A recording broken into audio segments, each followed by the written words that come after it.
Durante 8 anos, o menino tocava a sua orelha enquanto o seu pai, um chefe da máfia que governava o submundo de Chicago, gastava milhões a voar pelo mundo, ameaçando todos os especialistas para que examinassem novamente.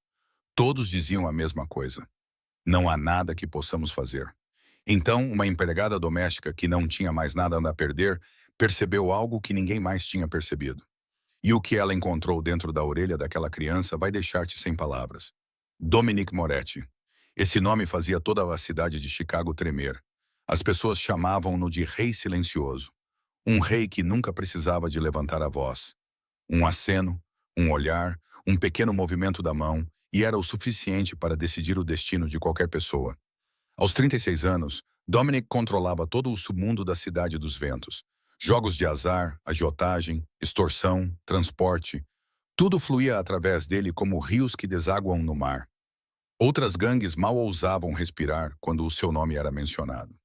A polícia recebia os seus envelopes mensais. Os políticos baixavam a cabeça quando ele entrava numa sala. Dominic Moretti não era apenas rico. Era perigoso de uma forma que o dinheiro não podia comprar, um tipo de poder nascido do sangue e do medo. A propriedade Moretti ficava em 50 acres em Lake Forest, o subúrbio mais rico de Illinois. A distância parecia um sonho. Colunas em estilo georgiano se erguiam altas, janelas brilhavam sob o sol. Canteiros de flores eram aparados com perfeição até o último centímetro. Uma fonte de mármore ficava no centro do terreno, cercada por carvalhos antigos que haviam sobrevivido a 3 gerações. Qualquer pessoa que olhasse para ela pensaria que era o paraíso. Mas por dentro, a mansão era outro mundo. Silêncio, não o silêncio suave de um lar feliz. Era um silêncio pesado e denso, como se algo tivesse morrido e ninguém o tivesse enterrado ainda. 20 guarda-costas patrulhavam a propriedade, armas escondidas sob os casacos, olhos varrendo cada canto cego. Moviam-se como sombras, sem falar, sem rir, sem olhar para ninguém por muito tempo, especialmente nos olhos do seu patrão. Os funcionários da casa eram ainda mais cuidadosos. Aprenderam rapidamente que Dominic Moretti gostava de silêncio. Nunca se ouvia música nesta mansão, nem televisão, nem risos a ecoar nas paredes. Apenas o suave sussurro de passos sobre o chão de mármore. O tic-tac constante de um relógio num longo corredor interminável. E, de vez em quando, o som do suspiro de um homem sentado sozinho no escuro. Os empregados moviam-se como fantasmas. Chegavam, trabalhavam, desapareciam. Ninguém fazia perguntas. Ninguém ficava curioso. Ninguém ousava, porque todos sabiam a história da jovem do ano anterior. Aquela que tentou puxar conversa com o filho do patrão. Ela desapareceu após 3 dias. Ninguém sabia para onde ela tinha ido. Ninguém ousava perguntar. E assim aprenderam a baixar a cabeça. Aprenderam a ficar em silêncio. Aprenderam a tornar-se invisíveis na própria casa em que serviam. Dominic queria que fosse assim. Ele construiu este império com base no medo. E manteve-o vivo com medo também.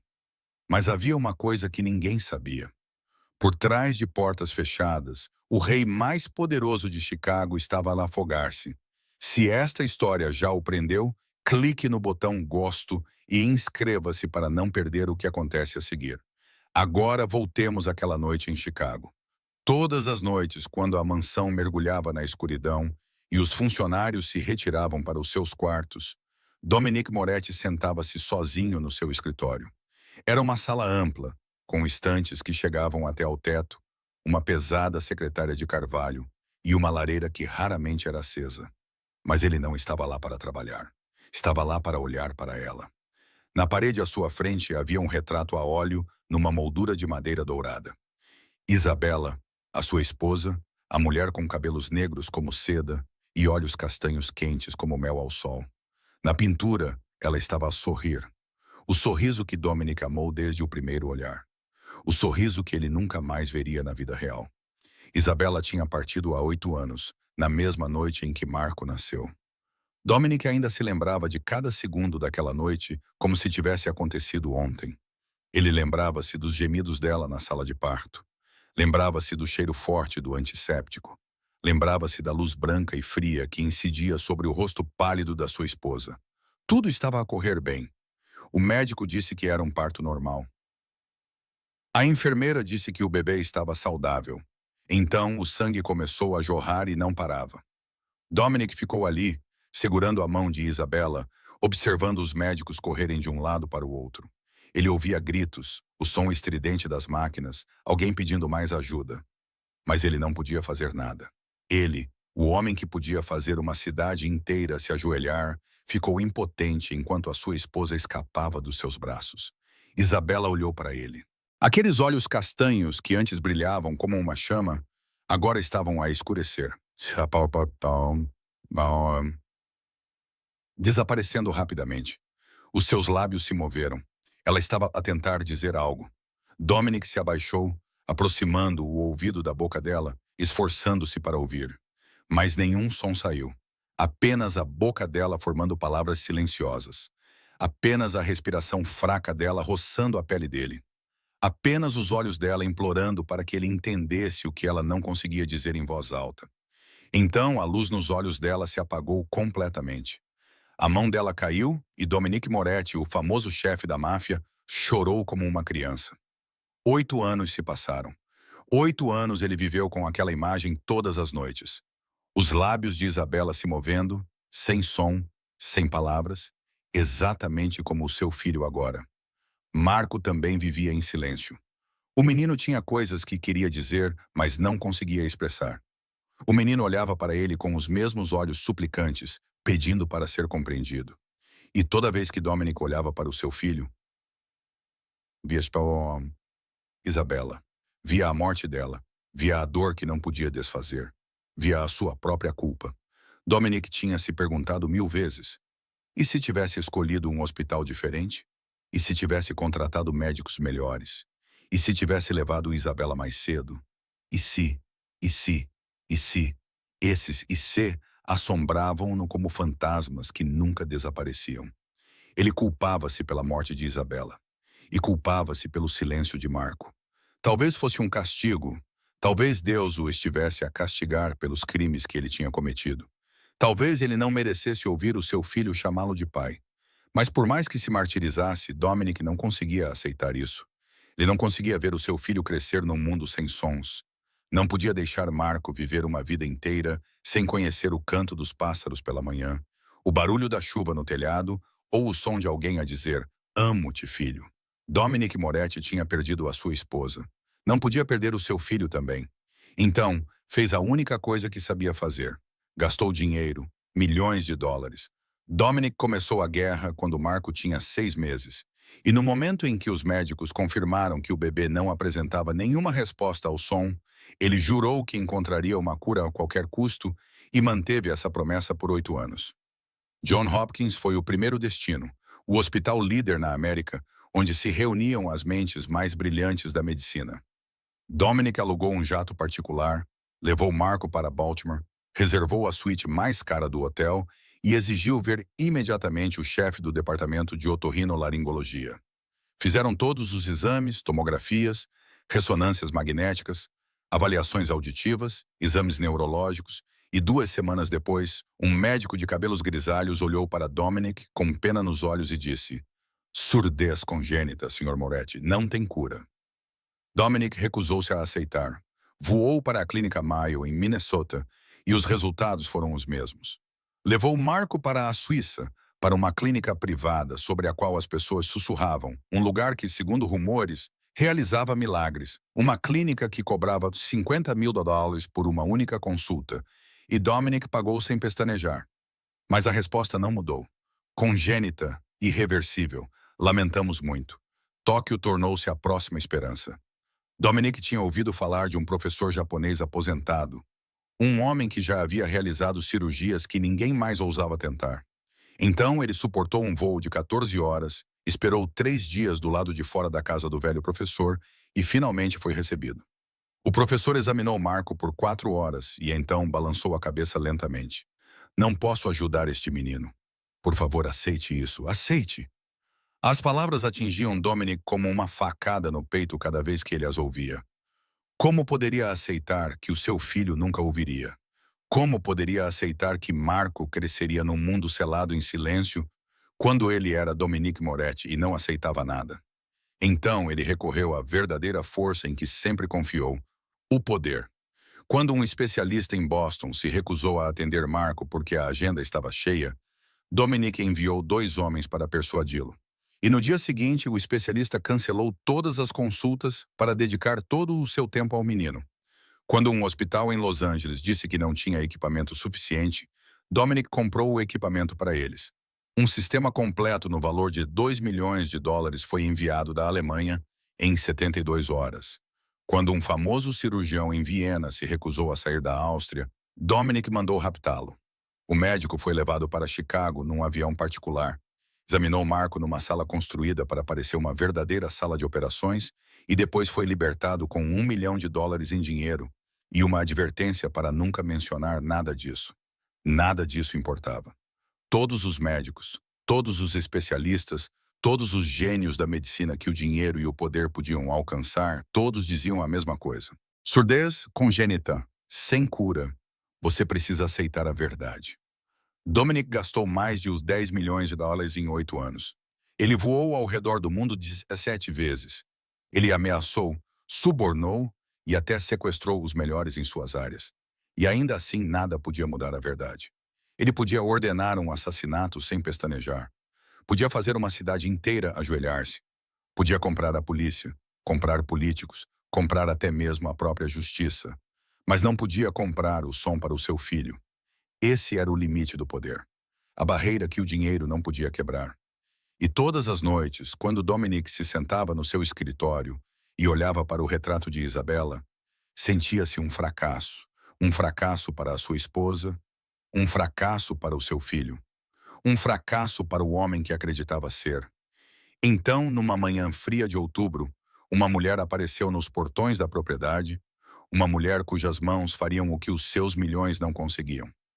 Outubro em Chicago era frio até aos ossos. O céu estava cinzento e sombrio, como um cobertor de chumbo a sufocar a cidade. Nem um único raio de sol conseguia atravessar. O vento soprava do lago Michigan em rajadas fortes, trazendo umidade e o cheiro da chuva que ainda não tinha caído. Helena Carter estava diante dos portões de ferro de 3 metros de altura da propriedade Moretti. Ambas as mãos apertavam com força a alça de uma bolsa velha e gasta, tentando estabilizar a respiração que ficava cada vez mais acelerada. Ela estava ali há 10 minutos e ainda não se atrevia a tocar a campainha. No bolso do seu casaco fino, ela tinha exatamente 47 dólares. Era tudo o que lhe restava nesta vida. 47 dólares não eram suficientes para pagar o aluguer deste mês. Não eram suficientes para comprar os medicamentos da sua mãe. Não eram suficientes para fazer nada, exceto prolongar por mais alguns dias uma sobrevivência lenta e exaustiva. Helena olhou para os seus sapatos. As solas estavam gastas. A ponta tinha um pequeno rasgo que ela tentara remendar com cola. O casaco que ela usava era de uma loja de artigos usados. Não era quente o suficiente para o inverno de Chicago, mas ela não tinha dinheiro para comprar um novo. As suas mãos tremiam, não apenas de frio, mas de medo. Ela sabia de quem era aquela casa. Quem em Chicago não conhecia o nome Moretti? As pessoas sussurravam esse nome em becos escuros, contavam histórias sobre aqueles que ousaram ofendê-lo e desapareceram sem deixar vestígios. Diziam que trabalhar para Dominic Moretti significava receber um salário generoso ou nunca mais ser visto. Helena tinha ligado para mais de 50 lugares nas últimas 3 semanas, restaurantes, hotéis, lojas, escritórios, e ninguém a queria contratar. O seu currículo tinha uma lacuna de 3 anos que ela não conseguia explicar sem chorar. Ninguém queria contratar uma mulher com os olhos fundos por causa da insônia e as mãos que tremiam sempre que alguém perguntava sobre o seu passado. Então ela viu o anúncio de emprego. A mansão Moretti precisava de uma governanta. O salário era 3 vezes maior do que o normal. Não era necessária a experiência, apenas saber ficar em silêncio e seguir as regras. Helena sabia que era um trabalho perigoso. Ela conhecia os rumores sobre a governanta anterior que desaparecera. Sabia que estava a entrar na boca do lobo, mas não tinha outra escolha. A sua mãe, Ruth, estava internada num lar de idosos com cancro em fase terminal.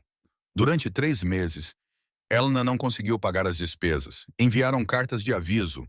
Se não houvesse dinheiro dentro de 2 semanas, transfeririam Ruth para uma instituição pública, o lugar que as pessoas chamavam de sala de espera da morte. Helena não podia deixar isso acontecer. Ruth a criou. Ela a apoiou nos dias mais difíceis. Ela merecia deixar este mundo com dignidade, não numa sala fria com estranhos que nem se davam ao trabalho de lembrar o nome dela. Então, Helena ficou ali, no portão da casa de um chefe da máfia, com US$ 47 no bolso e o coração partido. Ela ergueu os olhos para a mansão além do portão. Era tão bonita quanto um palácio de conto de fadas. Colunas brancas se erguiam altas, um telhado de telhas vermelhas vivas, janelas brilhando sob a luz fraca de um dia sombrio. Jardins verdes se estendiam amplamente, uma fonte repousava silenciosa no meio do pátio. Mas Helena não achava aquilo bonito. Algo irradiava daquela casa que a fazia tremer. Parecia um palácio. No entanto, parecia tão frio quanto um túmulo, como se dentro daquelas paredes algo estivesse morto há muito tempo e ninguém se tivesse dado ao trabalho de enterrá-lo. Helena respirou fundo. Esta era a sua última oportunidade, a sua única oportunidade, e ela não podia se dar ao luxo de falhar. O seu dedo trêmulo tocou a campainha.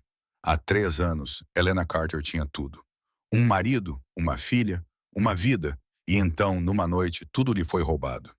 Há 3 anos, naquela noite, a chuva caía forte, gotas pesadas batendo nas janelas do carro enquanto os limpa-parabrisas guinchavam sem parar. Helena estava sentada no banco de trás, segurando Lily com força contra o peito. A menina tinha apenas 3 anos, vestia o vestido floral rosa que mais gostava, com o cabelo preso em 2 pequenos e bonitos coques de cada lado. Lily estava a cochilar, com a cabeça apoiada no peito da mãe, a respiração constante e quente. Helena beijou o topo da cabeça da filha, respirando o cheiro doce do shampoo infantil. Foi o último momento de paz da sua vida. Kyle estava ao volante, com os olhos vermelhos e o hálito forte a whisky. Ele tinha bebido durante toda a festa, mesmo depois de Helena lhe ter implorado para parar. Eu posso conduzir. Deixa-me conduzir, Kyle, disse Helena. Mas Kyle ignorou-a, como sempre fazia. Aquele orgulho masculino, era assim que ele chamava. Nunca recuava. Nunca admitia que estava errado. Nunca deixava a sua esposa fazer nada que pudesse fazê-lo parecer fraco. Eu posso conduzir. Fica quieta, disse ele com a fala arrastada. As suas mãos ainda estavam agarradas ao volante. Helena queria discutir, agarrar as chaves, chamar um táxi, mas ela estava com medo. Ela sabia o que aconteceria se deixasse Kyle zangado. As contusões no braço ainda não tinham sarado da última vez. Então ela ficou quieta. Ela segurou Lily com força e rezou. O carro rasgava a chuva. Kyle dirigia rápido, rápido demais. 110 km/h em uma estrada escorregadia. Helena observava o velocímetro, o coração batendo descontroladamente. Kyle, diminua a velocidade. Por favor, cale a boca, ele gritou. À frente, o semáforo ficou vermelho. E Helena viu claramente. Um brilho vermelho intenso manchado pela chuva. Kyle, está vermelho. Pare. Mas Kyle não parou. Talvez ele não tivesse visto. Talvez ele tivesse visto e não se importasse. Talvez o seu cérebro, encharcado de álcool, não conseguisse reagir a tempo. O carro passou o semáforo vermelho e então Helena viu. Um caminhão de 18 rodas a aproximar-se rapidamente pela direita. Faróis ofuscantes, buzinas a tocar. Ela só teve tempo de apertar Lily contra o peito e usar todo o seu corpo como escudo. E então o mundo explodiu. O metal bateu com um som que rasgou o ar. O vidro estilhaçou-se em pedaços. O carro girou, tombou, capotou e rolou várias vezes. Ela não sabia quantas vezes. Helena sentiu-se empurrada, batida, atirada como uma boneca de pano numa máquina de lavar. Ela não sabia qual era o lado de cima ou de baixo. Ela só sabia que estava a segurar Lily. Segurando-a com tanta força que parecia que os ossos dos seus braços poderiam quebrar. Então tudo parou. Silêncio. Apenas o barulho forte da chuva e o som de sangue a pingar em algum lugar. Helena não sabia há quanto tempo estava inconsciente. Talvez segundos, talvez minutos. Quando abriu os olhos, o mundo girou. Ela estava deitada nos destroços do carro, vidros partidos cortavam-lhe a pele, sangue escorria pelo seu rosto. Mas ela não sentia dor. Não sentia nada porque Lily ainda estava nos seus braços. Imóvel. Lily, querida. Helena abanou-a. Nenhuma resposta. Abanou-a com mais força. Lily, acorda, acorda, querida. Lily abriu os olhos, só um pouquinho.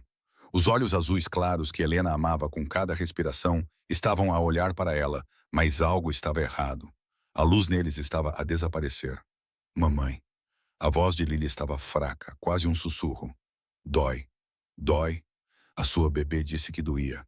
Helena queria gritar, chamar uma ambulância, fazer qualquer coisa para salvar a sua filha.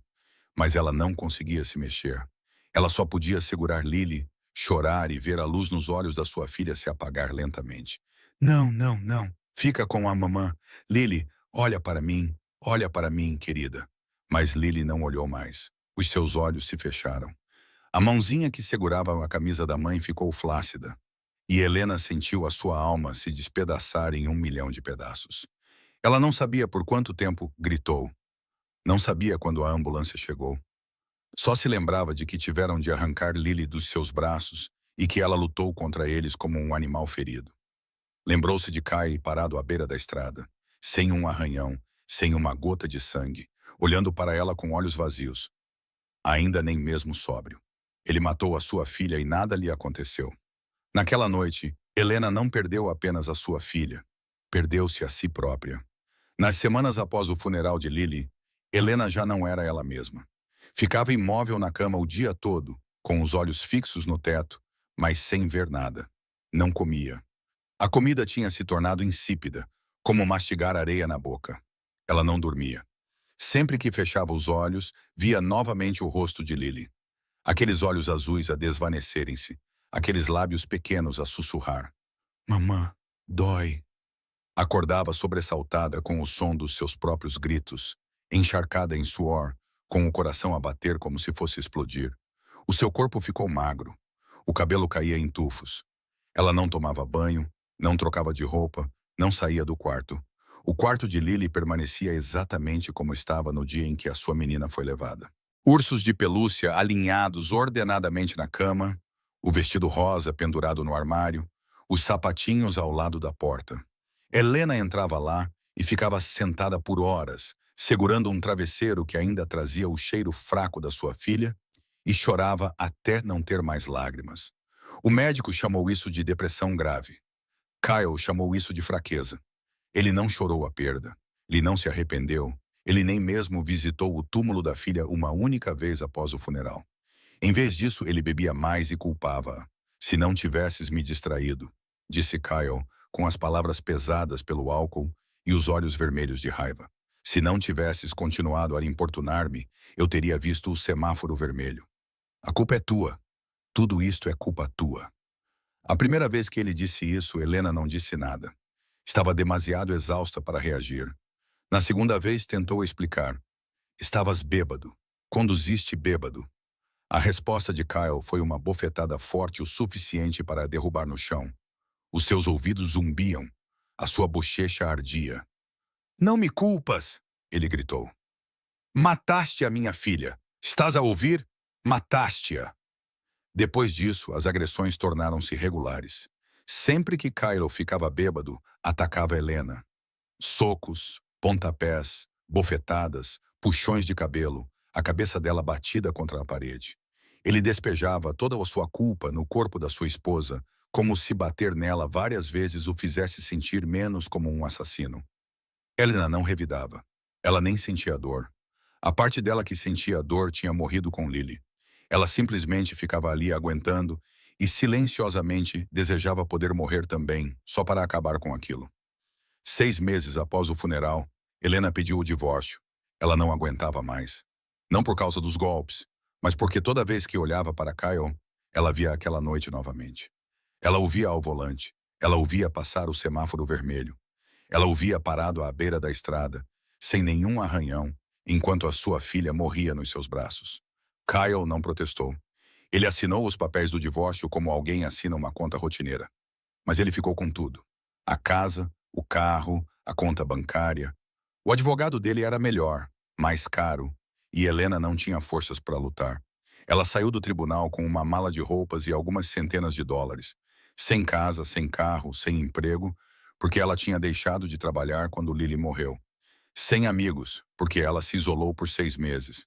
Ela voltou a morar com a mãe, Ruth, num pequeno apartamento nos subúrbios. E então o destino a atingiu novamente. Ruth foi diagnosticada com cancro no pâncreas em estágio 4, metastático inoperável. Apenas o tempo poderia ser prolongado. O médico disse que ela tinha, no máximo, 1 ano de vida. Helena entrou em colapso total. Ela tinha perdido a filha, o marido, a casa, tudo. E agora estava prestes a perder a única mulher que ainda a amava no mundo. Ruth teve que ir para uma casa de repouso porque Helena não podia cuidar dela sozinha. As mensalidades eram de os US$ 3.000 por mês. Helena aceitou todos os tipos de trabalho que pôde. Serviu a mesa, lavou pratos, fez limpezas, mas não era suficiente. Nunca era suficiente. As contas acumulavam-se. 1 mês de atraso, 2 meses de atraso, 3 meses de atraso. Enviaram cartas de aviso. Se Helena não pagasse dentro de 2 semanas, Ruth seria transferida para uma instituição estatal, um lugar onde os idosos eram amontoados como objetos, onde ninguém se dava ao trabalho de aprender o seu nome, onde as pessoas iam para esperar pela morte, não para viver. Helena não podia deixar isso acontecer. Ruth a criou quando seus pais morreram. Ela foi a única que a abraçou quando Lily se foi. Ela merecia deixar este mundo com dignidade. Então Helena aceitou este trabalho. Não porque quisesse, mas porque não tinha outra escolha. Os portões de ferro se abriram lentamente depois que Helena apertou a campainha. E ela pisou na calçada de pedra que levava à mansão, com o coração batendo forte no peito. Cada passo parecia pesar 1.000 quilos. Ela podia sentir olhares sobre si vindos de todos os lados, das janelas escuras, das sebes bem aparadas, das câmaras de segurança instaladas no alto. Quando chegou à porta da frente, a enorme entrada de carvalho já estava aberta. Uma mulher esperava por ela. A senhora Constance Webb, 58 anos, cabelo prateado, preso num coque impecável, sem um fio fora do lugar. Com as costas retas como uma régua, vestida de preto da cabeça aos pés, sem uma única ruga. Mas o que fez a pele de Helena arrepiar-se foi o rosto frio como pedra da senhora Webb, sem um pingo de expressão, como se tivesse esquecido como sorrir há décadas. E os seus olhos. Meu Deus, aqueles olhos cinzentos como aço, afiados como uma lâmina, varrendo Helena da cabeça aos pés num único instante, medindo, dissecando, julgando. Helena sentiu-se exposta sob aquele olhar. Você é Helena Carter. Não era uma pergunta. Era uma afirmação. A voz da senhora Webb era seca e fria, sem um traço de emoção. Sim, senhora, Helena disse, forçando a voz a permanecer firme. Siga-me. A senhora Webb virou-se e afastou-se sem esperar. Helena correu atrás dela. Passaram por um grande hall de entrada com um teto alto e um lustre de cristal que brilhava acima delas. Lindo, luxuoso, mas tão frio que fazia os ossos doerem. A senhora Webb parou no meio do corredor e virou-se para Helena. Antes de começar a trabalhar, há algumas regras que precisa de lembrar, disse ela com um tom monótono, como alguém a ler uma frase. Regra número 1. Limpa. Fica calada. Nunca olha nos olhos do Sr. Moretti. Helena acenou com a cabeça. Regra número 2. Não fala com o filho dele. Nunca. Nem uma palavra. Nem um gesto. Finge que o rapaz não existe. Compreende? Helena hesitou por um instante.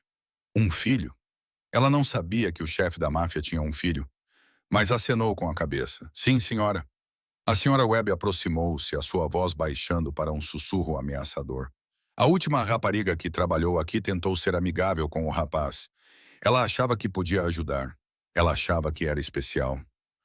A senhora Webb fez uma pausa. Os olhos cinzentos fixaram-se no rosto de Helena. Ela desapareceu após 3 dias. Ninguém sabe para onde ela foi. A garganta de Helena ficou seca e amarga. Ela engoliu com dificuldade. Eu entendo, senhora. Ótimo. A senhora Webb acenou com a cabeça uma vez. Você ficará nos aposentos dos empregados, no porão. Você começa às 5 da manhã. Você termina às 9 da noite. Tem 30 minutos para almoçar e 30 minutos para jantar. O seu pagamento é no final do mês. Alguma pergunta? Helena abanou a cabeça. Não se atreveu a perguntar nada. Ótimo. Siga-me. Elas foram para o interior da mansão. Helena tentou memorizar o caminho, mas os corredores continuavam a se desenrolar como um labirinto. Ela notou homens de ternos pretos em cada esquina, guarda-costas com armas sob os casacos, os olhos a segui-la como falcões a observar a presa. Ninguém falava. Ninguém sorria. Ninguém sequer acenava com a cabeça. Olá. Eles simplesmente ficavam ali, silenciosos e ameaçadores. Helena também viu outros empregados. Moviam-se como sombras, com a cabeça baixa, os passos silenciosos. Quando viam a Sra. Barb, desviavam-se e encostavam-se à parede, com os olhos fixos no chão. Ninguém cumprimentava ninguém. Ninguém conversava. A mansão abrigava dezenas de pessoas, mas estava silenciosa como um túmulo. Helena sentiu-se a lutar por ar. Ela estava a começar a entender por que o salário era tão alto. Não era um pagamento pelo trabalho. Era um pagamento pelo silêncio, pelo medo, por se tornar invisível na própria casa em que trabalhava. A Sra. Webb conduziu Helena por um longo corredor ladeado por retratos a óleo, homens de rosto severo, mulheres com tristeza nos olhos. A família Moretti ao longo de gerações. Helena adivinhou. Eles viraram para outro corredor, e Helena avistou a escadaria principal. Degraus de mármore branco, corrimão de ferro ornamentado, um tapete vermelho que se estendia de cima a baixo. E naquela escadaria havia uma pequena figura esguia. Helena parou. O seu coração pareceu parar por um instante. E então ela viu o menino. Marco Moretti estava sentado sozinho num degrau de mármore, pequeno e solitário no vasto espaço da mansão. 8 anos de idade. O seu cabelo era preto como ébano, exatamente como o do pai, mas os seus olhos eram diferentes. Olhos castanhos quentes como mel. Os mesmos da mulher no retrato que Helena vislumbrou ao passar pelo corredor. A sua mãe, ela supôs. Uma mulher que já não estava mais ali. Ele usava uma camisa social branca e calças pretas, elegante como um adulto em miniatura, mas seu rosto ainda era infantil, as bochechas ainda redondas, os lábios ainda rosados. À frente de Marco havia dezenas de carrinhos de brinquedo. Ele os alinhava cuidadosamente, centímetro por centímetro, certificando-se de que cada carro ficasse à mesma distância do outro, garantindo que todas as rodas ficassem perfeitamente alinhadas. Seus movimentos eram lentos, precisos, como se esse fosse o trabalho mais importante do mundo. Ninguém se sentava ao seu lado, nenhum criado, nenhum guarda-costas, nenhum pai. O menino sentava-se sozinho na escadaria, no meio de todo aquele luxo, como se fosse invisível, como se não existisse. Helena percebeu imediatamente a maneira como as pessoas passavam sem olhar para ele, a maneira como os criados desviavam o caminho para evitá-lo, a maneira como os guardas olhavam através dele, como se fosse ar. Ninguém o cumprimentava. Ninguém sorria para ele. Ninguém sequer reconhecia que ele estava ali. Aquela criança de 8 anos, filho do chefe da máfia mais poderoso de Chicago, era mais solitária do que qualquer pessoa que Helena já tivesse visto. Então ele fez algo que chamou a atenção de Helena. A sua mão direita levantou-se, tocou a sua orelha direita, apenas um toque leve, mas quando o seu dedo tocou a orelha, o seu rosto contraiu-se. Dor inconfundível. Baixou a mão e voltou a alinhar os carros. Alguns segundos depois, a mão levantou-se novamente, tocando a orelha mais uma vez. O rosto contraiu-se repetidamente, como um hábito. Não era um hábito. Helena sabia a diferença. Um hábito não gravava aquele tipo de dor no rosto. Era um reflexo. O reflexo de alguém a tentar aliviar uma dor que não sabia como parar. Lily também tinha sido assim. A memória surgiu tão rapidamente que roubou o fôlego de Helena. Lily, com 2 anos, com uma infecção no ouvido, esfregando constantemente a orelha e chorando. Mamãe está doendo, ela disse com lágrimas escorrendo pelo rosto. Helena a levou ao médico imediatamente. Antibióticos, analgésicos e 3 dias depois, Lily estava melhor. Mas Marco, ninguém o levou ao médico. Filho de um bilionário, e ninguém percebeu que ele estava a sofrer. Helena olhou mais de perto. Os olhos castanhos do menino não estavam realmente nos carros à sua frente. Ele estava a olhar para o vazio. Com um olhar distante, vazio, solitário. Helena reconheceu imediatamente. O olhar de alguém que se habituou a ser deixado para trás. O olhar de alguém que já não esperava que ninguém viesse. O olhar de alguém que tinha aprendido a suportar a dor sozinho. Esse olhar era exatamente como o de Lily. Exatamente como os olhos azuis dos sonhos de Helena. Solitário, sofrido, invisível para o mundo. O coração de Helena apertou-se como se uma mão invisível o tivesse fechado. Ela queria correr para o rapaz, abraçá-lo e dizer-lhe que alguém o via, que alguém se importava. Mas ela não tinha permissão. A senhora Webb tinha sido clara. Não fale com o filho do Sr. Moretti, nunca. Nem uma palavra, nem um gesto. A última rapariga que o fez desapareceu. A senhorita Carter. A voz da Sra. Webb cortou os pensamentos de Helena, fria como o vento do inverno. O que estás a olhar? Siga-me. Helena ela assustou-se, baixou o olhar e seguiu a governanta, mas não conseguiu evitar olhar para trás mais uma vez. Marco ainda estava lá, ainda sozinho, ainda a esfregar a orelha e a fazer caretas de dor. Ainda solitário numa casa cheia de pessoas e vazia de amor. Helena disse a si mesma para se virar, para se concentrar no seu trabalho.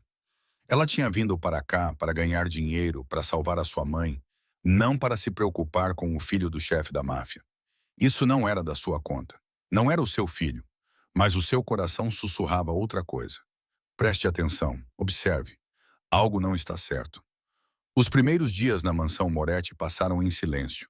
Helena acordava às 4h30 da manhã, antes mesmo do sol aparecer, vestia o uniforme preto simples que a senhora Webb lhe tinha dado, prendia o cabelo com um coque elegante e começava a trabalhar exatamente às 5 horas, como exigido. Limpar o chão era a primeira tarefa todos os dias. O mármore da mansão estendia-se por centenas de metros quadrados e tinha de ser polido de forma tão perfeita que pudesse servir de espelho. Helena ajoelhou-se, mergulhou o pano no balde e limpou um azulejo de cada vez. Os joelhos doíam-lhe, as costas cederam de exaustão. Mas ela não parou. Não lhe era permitido parar. Depois disso vieram os quartos. 15 quartos de hóspedes. Mesmo que nunca houvesse hóspedes. Ela troca os lençóis, aspira os tapetes, limpa os vidros das janelas, arruma os objetos de acordo com as posições exatas que foram marcadas. Tudo tinha de estar impecável. Tudo tinha de estar no seu lugar. E se um travesseiro estivesse 2 centímetros fora do lugar, a senhora Webb percebia e a obrigava a recomeçar tudo de novo. Depois, havia a roupa para lavar, pendurar, passar, dobrar, ajudar a cozinheira, lavar a louça, limpar a cozinha, cuidar do jardim, um trabalho que nunca acabava. Helena trabalhava 16 horas por dia e quando finalmente voltava para o pequeno quarto no porão, estava tão exausta que só conseguia cair na cama antes de cair num sono sem sonhos. Ela mantinha a cabeça baixa, como a senhora instruíra, sem olhar para ninguém, sem falar com ninguém, sem existir. Tornou-se uma sombra, deslizando pelos corredores, trabalhando em silêncio, desaparecendo antes que alguém pudesse perceber que ela estivera ali. Mas, por mais que tentasse, os seus olhos continuavam à procura de Marco. Todas as manhãs, depois de terminar o salão principal, Helena passava pela sala de estar, a sala com paredes de vidro no canto sudeste da mansão. E todas as manhãs ela via o menino lá. Marco sentava-se sozinho no chão, à luz fraca do amanhecer.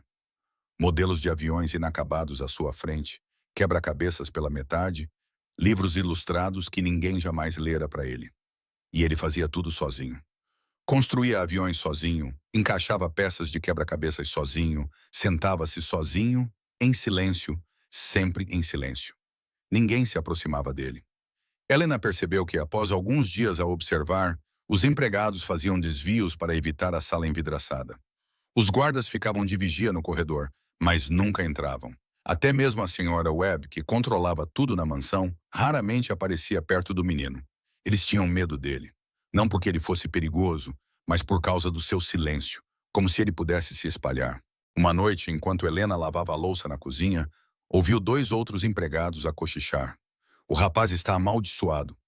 O primeiro disse com a voz trêmula. A mãe dele morreu ao dar à luz. Levou a audição dele para a sepultura. Ouvi dizer que o Sr. Moretti gastou milhões a tentar curá-lo. O segundo respondeu, mas ninguém conseguiu. É uma doença. É uma maldição. Retribuição pelo que ele fez. Eles ficaram em silêncio quando perceberam que Helena estava a olhar, e ela rapidamente baixou a cabeça, continuou a lavar, fingindo que não tinha ouvido nada. Mas as palavras continuaram a ecoar em sua mente. Amaldiçoado, retribuição, maldição, absurdo. Helena não acreditava em superstições como essa. Ela tinha perdido a filha, perdido o marido, perdido tudo. E ela sabia que a tragédia não precisava de uma maldição para acontecer. A tragédia aconteceu porque a vida era cruel. Marco não estava amaldiçoado. Marco era apenas uma criança solitária. Helena via isso todos os dias. Ela via como ele se sentava perto da janela da varanda. Uma mãozinha pressionada contra o vidro frio. Olhos acompanhando os carros na estrada, os pássaros no céu, as nuvens passando, observando o mundo se mover além da dor, incapaz de se juntar a ele, preso em silêncio, preso na solidão, preso dentro desta mansão luxuosa que parecia inverno. E ela via como ele tocava a orelha. Todos os dias, muitas vezes. A mão direita levantando-se até a orelha direita, o rosto contraindo-se, depois caindo novamente, repetidamente. Ninguém mais percebia. Os empregados mantinham distância. Os guardas não se importavam. O pai dele nunca aparecia na varanda. Mas Helena via. Ela via como ele pressionava a mão contra o vidro, acompanhando um mundo que se movia sem ele. E ela via o que todos os outros não percebiam. Passou uma semana, depois 2 semanas. Helena continuou a trabalhar como uma máquina, a esfregar o chão, a fazer camas, a lavar roupa, com a cabeça baixa e a boca fechada. Mas a sua mente não se acalmava. Sempre que passava pela marquise, parava por alguns segundos, fingindo limpar o vidro, enquanto os seus olhos permaneciam fixos no rapaz lá dentro. Marco tocava na orelha direita. Helena contou 17 vezes em 1 hora. 17 vezes a mão dele subiu, roçou a borda da orelha e depois caiu novamente. E 17 vezes o rosto dele se contraiu como se alguém estivesse espetando agulhas na pele dele. Isso não era um hábito. Helena tinha certeza disso. Um hábito não causava dor. Um hábito não fazia uma criança de 8 anos cerrar os dentes e aguentar. Isso era um sintoma. Um sintoma de algo que ninguém se importava o suficiente para investigar. As memórias de Lily invadiram-na como uma enchente. Aos 2 anos, quando teve uma infecção no ouvido médio, ela fez a mesma coisa, esfregando a orelha repetidamente, fazendo caretas, chorando sem nem mesmo saber por que estava a chorar. Helena lembrou-se de como o pânico a dominou quando viu a sua filhinha puxando a orelha e gritando. Levou Lily ao médico naquela mesma noite e descobriram uma infecção. Antibióticos, gotas para os ouvidos e 1 semana depois, Lily estava bem. Mas e Marco? O menino era filho de um bilionário. Tinha sido levado aos melhores hospitais do mundo. Os melhores médicos tinham-no examinado. Milhões de dólares tinham sido gastos. Então, por que ninguém viu o que Helena, uma empregada doméstica sem diploma, conseguiu ver após apenas 2 semanas de observação? Certa tarde, enquanto limpava a parte externa das janelas da varanda, Helena teve a oportunidade de olhar mais de perto. Marco estava sentado perto do vidro naquele dia, a menos de 1 metro dela, separado apenas pela dor evidente. Ele estava debruçado sobre um quebra-cabeça, e sua orelha direita estava voltada para Helena. Ela olhou fixamente, com o coração a bater fora do ritmo, e viu. Havia algo na orelha dele, de cor escura, alojado profundamente no canal. Não era uma sombra, nem sujidade, era algo real. Helena prendeu a respiração. Tentou ver melhor, inclinando a cabeça e estreitando os olhos. A massa escura não se movia. Estava dentro da orelha do menino como se estivesse ali há muito tempo. Talvez fosse cera acumulada ao longo dos anos. Talvez fosse um objeto estranho. Talvez fosse qualquer coisa. Mas não deveria estar ali. E se estava a bloquear o canal, se estava a causar dor, se era a razão pela qual Marco não conseguia ouvir, então por que ninguém o tinha removido? Por que dezenas de médicos, centenas de exames, milhões de dólares não tinham percebido? Helena deu um passo para trás, com a mente a girar. Quem era ela para pensar que tinha visto algo que os melhores especialistas do mundo não tinham percebido? Ela era apenas uma empregada doméstica, sem formação médica, sem experiência em diagnóstico. O que ela tinha além dos seus olhos e dos instintos de uma mãe que havia perdido o seu filho? Talvez ela estivesse errada. Talvez fosse apenas uma sombra. Talvez os médicos o tivessem examinado minuciosamente e confirmado que não havia nada de errado com o ouvido externo. Talvez a condição de Marco fosse realmente congênita, verdadeiramente incurável, como eles diziam. Helena disse a si mesma para esquecer isso. Isso não era da sua conta. Ela estava ali para ganhar dinheiro, para pagar os cuidados da mãe, para sobreviver um dia de cada vez. Não tinha permissão para se preocupar com o filho do patrão. Não tinha permissão para ter opiniões. Não tinha permissão para existir além de ser uma sombra que esfregava o chão e arrumava camas. A senhora Webb a tinha avisado claramente.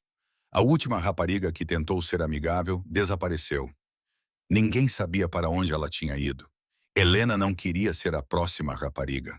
Ela tinha uma mãe à sua espera num lar de idosos. Ela não podia morrer. Não tinha permissão para morrer. Então ela baixou a cabeça, continuou a limpar o vidro e foi-se embora. Mas a imagem de Lily não saía da sua cabeça. Os olhos azuis do sonho da noite anterior, olhando para ela com acusação.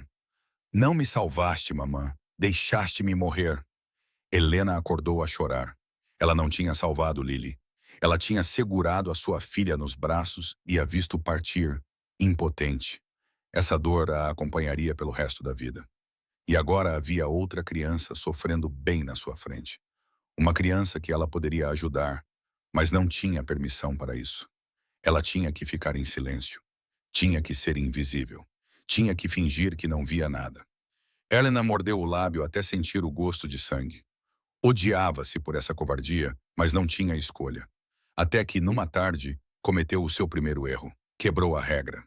Naquela tarde, Helena estava a limpar o corredor perto da marquise, quando ouviu um som, não uma voz. Marco não conseguia falar. Era o som de algo a cair no chão, plástico a bater no mármore.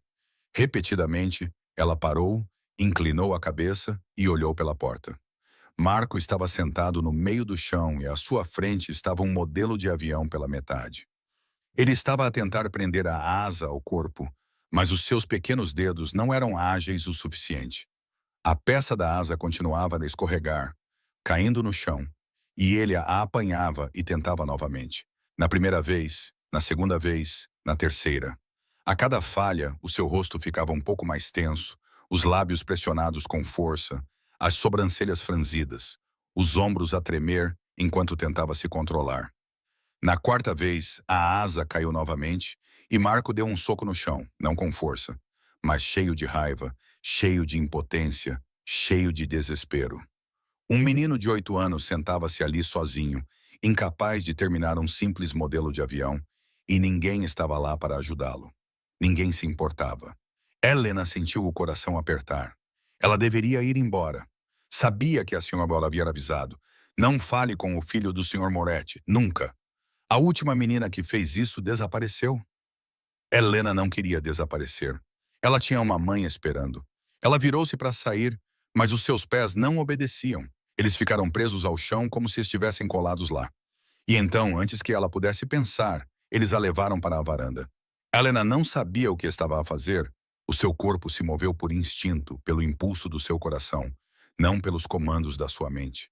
Ela foi até Marco, ajoelhou-se no chão gelado e gentilmente pegou o pedaço da asa. Marco assustou-se e olhou para cima. Seus olhos castanhos arregalaram-se. Surpreso, assustado e com um lampejo de medo. Ele não estava acostumado a que alguém se aproximasse. Não estava acostumado a que alguém o visse. Durante 8 anos, ele aprendeu a tornar-se invisível. E agora, de repente, alguém estava ajoelhado bem na sua frente. Helena não disse nada. Ela sabia que ele não podia ouvir. Em vez disso, ela segurou a asa, deslizou-a lentamente para o lugar correto no corpo do avião e pressionou levemente. A peça encaixou no lugar com um pequeno estalo. Perfeito. Ela colocou o avião na frente de Marco e então ergueu os olhos para o rosto dele. O menino estava a olhar para ela. Agora não havia medo, apenas espanto, apenas curiosidade, apenas algo que Helena não sabia nomear, algo que fazia o seu coração amolecer e doer ao mesmo tempo. Ela levantou as 2 mãos e começou a fazer sinais. Linguagem de sinais. Ela tinha aprendido 3 anos antes, quando Lily ainda estava viva. Lily tinha apenas 3 anos, mas Helena queria ensinar-lhe tantas coisas. Ela tinha lido em algum lugar que crianças que aprendiam linguagem de sinais desenvolviam melhor a linguagem.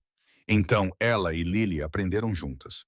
Todas as noites, mãe e filha sentavam-se na cama a praticar sinais simples. Mãe, criança, amor, fome, sono. O favorito de Lily era a borboleta, porque parecia duas asas a bater. Depois que Lily morreu, Helena pensou que iria esquecer tudo, mas não esqueceu. Esses sinais ainda viviam em sua memória como cicatrizes que nunca sararam. Eu sou Helena, ela sinalizou lentamente. Qual é o seu nome? A boca de Marco ficou aberta. Ele olhou para as mãos de Helena como se ela tivesse acabado de fazer magia. Então, ele olhou para o rosto dela e, nos seus olhos castanhos e calorosos, algo brilhou que ela nunca tinha visto antes. Esperança. Ele levantou as mãos e respondeu em linguagem gestual. Marco, como é que sabes linguagem gestual? Helena sorriu, mas o sorriso doía. A minha filha estava a aprender. Ela gesticulou e depois parou. Estava a aprender, não tinha aprendido. Porque Lily nunca teria a oportunidade de terminar. As lágrimas brotaram, incontroláveis. Helena não queria chorar na frente do rapaz. Ela não queria explicar.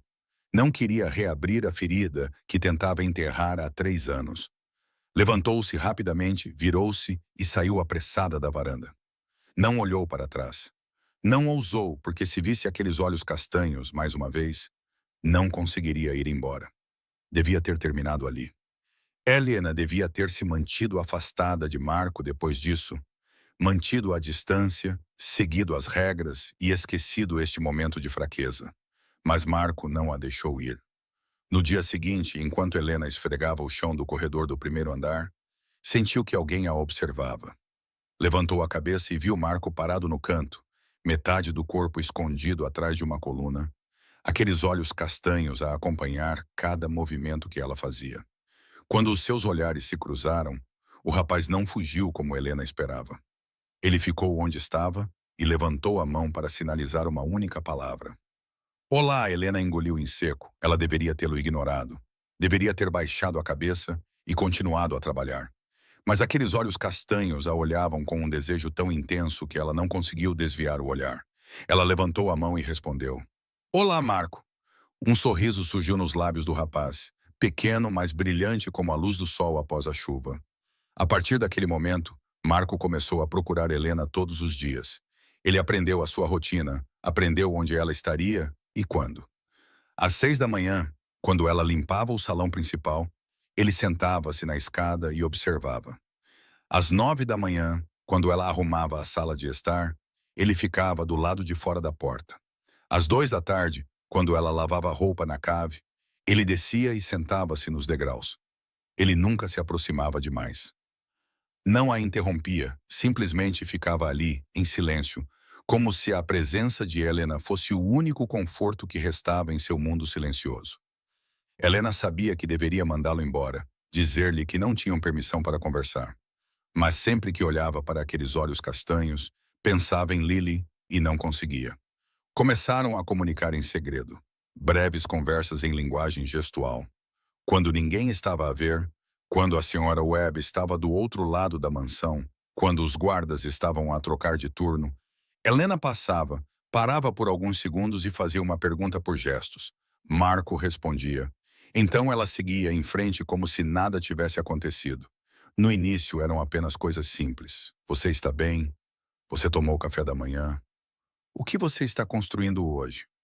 Mas, aos poucos, as conversas ficaram mais profundas. Uma noite, enquanto Helena limpava a varanda após o seu turno, Marco entrou e sentou-se ao lado dela. Ele gesticulava lentamente, como se ponderasse cada palavra. O meu pai nunca olha para mim. Helena parou e olhou para ele. Por que dizes isso? Sempre que ele passa, Marco gesticulou, baixando os olhos para o chão. Ele desvia o olhar como se eu não existisse, como se me ver lhe causasse dor. Helena sentiu o coração apertar. Ela queria dizer a Marco que ele estava errado, que o pai dele o amava, que às vezes os adultos demonstravam amor de maneiras diferentes. Mas ela tinha visto Dominique Moretti passar pela sala de estar dezenas de vezes, sem nunca virar a cabeça. Ela não podia mentir para aquele menino. Os empregados têm medo de mim, continuou Marco. Eles acham que eu sou amaldiçoado. Eu ouço, quer dizer, eu vejo eles a conversar. Eles olham para mim como se eu fosse um monstro. Você não é um monstro, Helena sinalizou rapidamente. Você é apenas uma criança. E os médicos, Marco sinalizou, com amargura no rosto. Eles só veem dinheiro. Eles veem.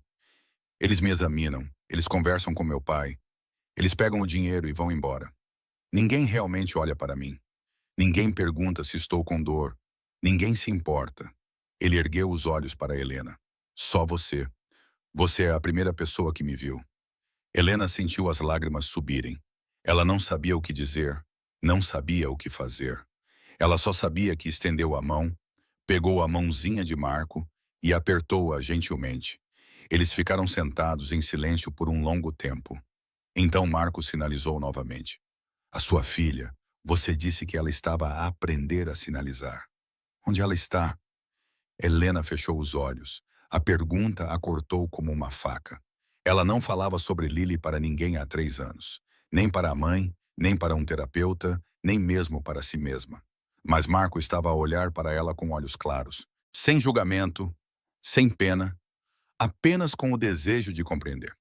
E Helena percebeu que aquele menino, aquela criança que o mundo tinha abandonado, era a única pessoa a quem ela podia abrir o seu coração. Ela se foi, Helena sinalizou com as mãos a tremer. Há 3 anos, num acidente de carro. Ela tinha apenas 3 anos. Marco não sinalizou nada em resposta. Ele apenas olhou para ela, depois de repente levantou-se, deu um passo à frente e envolveu Helena nos seus braços. Os seus pequenos braços envolveram o pescoço dela, apertando com toda a força que uma criança de 8 anos poderia dar. Helena desabou. Ela chorou pela primeira vez em 3 anos.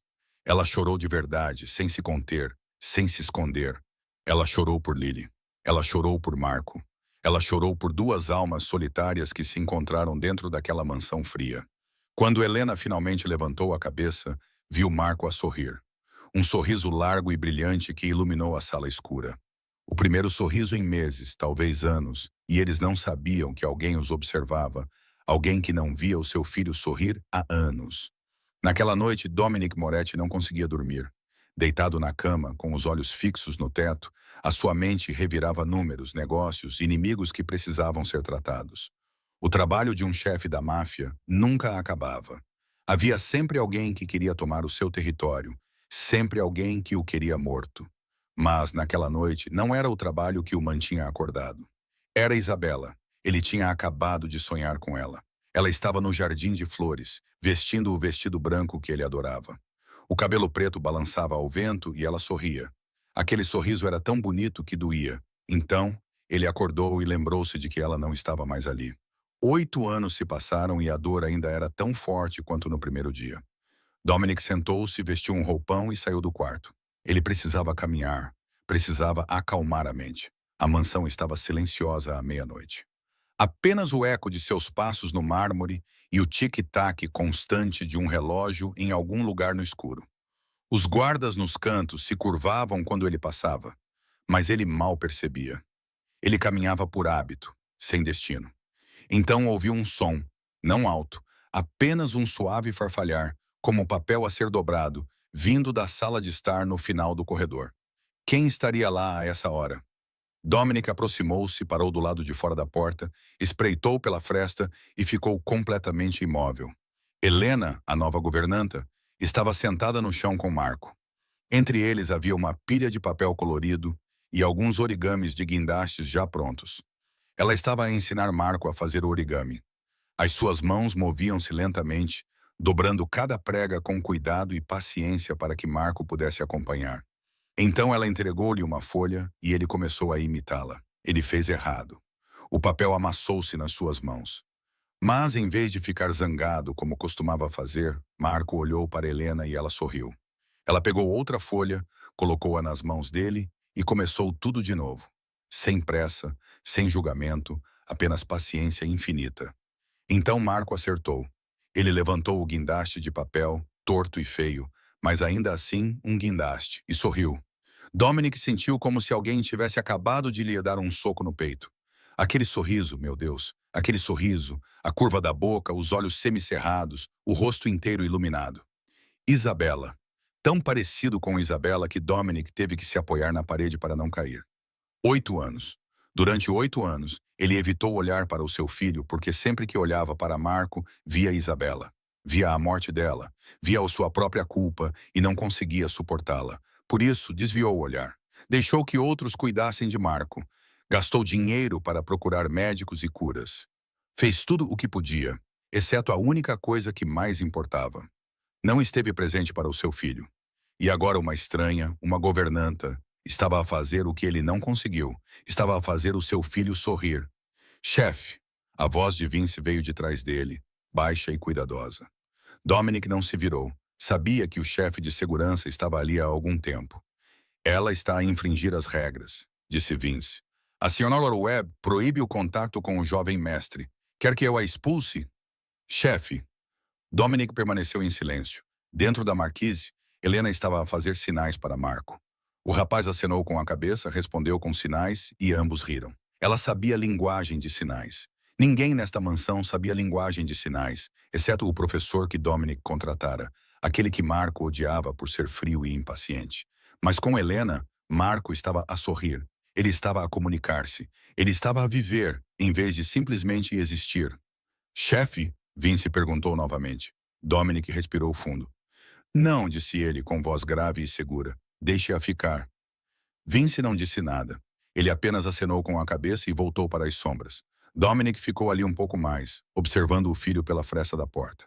Pela primeira vez em 8 anos, ele olhou para Marco por um longo tempo sem desviar o olhar, sem se esconder. O seu filho não era um monstro, não era uma maldição. Era apenas uma criança solitária que precisava de amor. E Dominic não lhe tinha dado isso. Dominic virou-se e afastou-se com o peito pesado. Ele não sabia que Helena não estava apenas a conectar-se com Marco. Ela também estava a investigar. A questão sobre a orelha direita de Marco não saía da cabeça de Helena. Todos os dias ela observava o menino tocar aquela orelha e chorar. E todos os dias a suspeita dentro dela ficava mais forte. Por que ninguém tinha visto isso? Porque os melhores médicos do mundo, com os equipamentos mais modernos, não tinham percebido o que ela, uma empregada doméstica, podia ver a olho nu. Ela precisava de uma resposta, e a resposta estava no prontuário médico de Marco. A oportunidade surgiu numa noite em que Dominic estava fora, reunido com parceiros de negócios. Helena sabia que ele ficaria fora por pelo menos 4 horas. A senhora Webb tinha ido para o quarto depois do jantar. Os guardas trocavam de turno às 21 e, durante os 15 minutos da troca, a vigilância ficava mais frouxa do que o normal. Helena esperou por esse momento exato. Ela saiu do seu quarto no porão e atravessou os corredores escuros, com o coração batendo forte contra as costelas. Cada passo poderia ser o último. Ela sabia que poderia ser apanhada, mas não conseguia parar. O escritório de Dominic ficava no segundo andar, no final do corredor oeste. A pesada porta de carvalho não estava trancada. Dominic não precisava de fechaduras na sua própria casa. Quem ousaria entrar sem permissão? Helena empurrou a porta, entrou e fechou-a atrás de si. O quarto estava às escuras. Apenas a luz da lua entrava pela janela, pintando faixas fracas de luz no chão. Ela não se atreveu a acender um candeeiro. Em vez disso, tirou a pequena lanterna que tinha escondido no bolso, ligou-a e começou a revistar a secretária, o arquivo e as estantes. Ela foi com cuidado, tentando não mexer em nada. Então encontrou o que procurava. Na gaveta inferior do arquivo, cheia de pastas grossas, estavam os registros médicos de Marco Moretti. Helena retirou-os, colocou-os no chão e começou a ler à luz do feixe estreito da sua lanterna. Havia dezenas de relatórios do John Hopkins, da Mayo Clinic, de um hospital na Suíça, de uma clínica em Tóquio. Cada um com dezenas de páginas, repletas de termos médicos que Helena não compreendia, mas ela compreendia os números. Custos do tratamento na John Hopkins, $200 mil. Clínica Mayo, $150 mil. Suíça, $300 mil. Tóquio, $200 mil e mais. Além disso, totalizando mais de $10 milhões ao longo de 8 anos. Tudo para ouvir a mesma conclusão. Surdez congênita, incurável. Ela virou página após página à procura de algo que não se encaixasse. E então ela viu o que era estranho.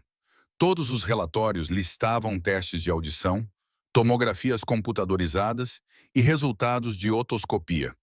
Mas todos concluíam o mesmo erro fatal: atresia congênita ou osteoma ósseo.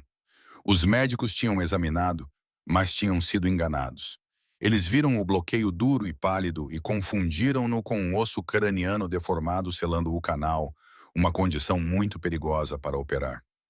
Eles tinham examinado, mas interpretaram errado. Ninguém tinha realmente olhado para dentro. Helena folheava mais rápido, procurando com um certo pânico. Devia haver um relatório otoscópico em algum lugar. Esses eram os melhores hospitais do mundo. Eles não podiam ter ignorado algo tão básico. Mas não estava lá, em nenhum arquivo, em nenhuma página. Ela pensou no que tinha visto com os próprios olhos. Marco sempre tocava a orelha direita. Não à esquerda, à direita. E havia algo escuro dentro daquela orelha, algo que ela vislumbrou através do vidro da marquise. Se os médicos apenas testassem a audição e nunca olhassem para dentro, nunca veriam isso. Eles apenas veriam que Marco não respondia ao som e decidiriam que ele era surdo congênito. Mas e se algo estivesse a bloquear o canal auditivo dele? E se esse algo fosse a causa? O pulso de Helena acelerou. Ela não era médica, não tinha diploma. Era apenas uma empregada doméstica com um instinto maternal, mas esse instinto gritava que algo estava errado, terrivelmente errado. Ela precisava de examinar o ouvido de Marco para ver de perto, bem de perto, diretamente, para confirmar o que suspeitava. Se estivesse certa, poderia salvar o menino. Se estivesse errada, seria uma tola que ousou pensar que sabia mais do que os maiores especialistas do mundo. E se fosse descoberta, morreria. Helena colocou os arquivos exatamente onde estavam, desligou a lanterna e saiu do quarto. Ela havia tomado sua decisão. Ela mesma verificaria a orelha de Marco. O que ela estava prestes a fazer poderia salvar a vida do menino ou acabar com a sua. A oportunidade surgiu 2 dias depois, quando Dominic Moretti deixou a propriedade para participar de uma reunião importante com outras gangues em Detroit e Vince, e a maioria dos guarda-costas foram com ele. A reunião deveria durar 2 dias, talvez mais se as negociações não fossem bem-sucedidas, e a mansão parecia mais vazia do que nunca. E Helena sabia que era nesse momento que ela tinha que agir. Ela passou o dia inteiro se preparando, pegando um pequeno par de pinças do kit de primeiros socorros na lavanderia e mergulhando-as em álcool por horas para esterilizá-las, verificando sua lanterna, trocando as pilhas, certificando-se de que o feixe de luz era forte o suficiente, encontrando uma toalha limpa e um frasco de solução salina no armário de remédios, sem saber se precisaria deles, apenas querendo estar pronta para qualquer coisa. Durante todo o dia, as suas mãos tremiam, não por medo por si mesma, mas por medo de magoar Marco, porque ela não era médica. Ela não tinha experiência médica, e se cometesse um erro, poderia causar lesões permanentes ao menino. No entanto, se não fizesse nada, Marco continuaria a viver em silêncio pelo resto da vida. Embora pudesse haver uma resposta simples que ninguém se preocupou em procurar, chegaram as 22 dias e a mansão mergulhou na escuridão e no silêncio. Musweb já se tinha retirado para o seu quarto há muito tempo, os guardas restantes patrulhavam do lado de fora, os outros empregados dormiam, e Helena saiu do porão e seguiu pelos corredores familiares, evitando as zonas com câmaras que memorizou após semanas a observar.